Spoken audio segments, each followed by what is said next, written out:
natin yung manok. Lagyan tayo ng laurel, paminta. Siyempre, maglalagay din tayo ng toyo. Special, nilalagyan natin ng Worcestershire sauce. Worcestershire sauce. Lea pairings ba yun?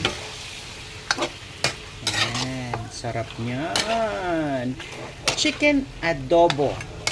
Alamawi. Sangkutsahin muna natin at takpan.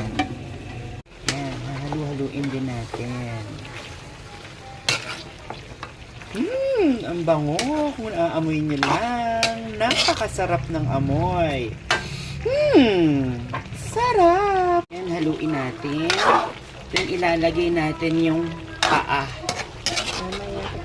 Ayan, haluin ulit natin. Pero hindi pa ito masyadong malambot kasi wala pang ilang minuto pa lang. Tingnan natin yung paa. Then, lalagyan natin ng toyo. Ayan, kulang pa. So, dagdagan pa natin ng konting toyo. Haluin natin. After ilang minuto, nalalagyan natin ng suka at toyo, hahaluin na lang. Yan, papatuyuin na lang yan. Then, para masarap, lagyan natin ng magic.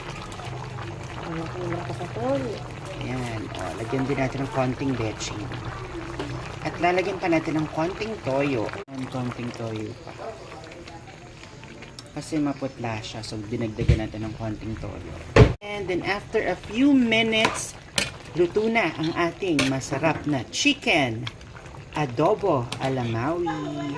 Sarap!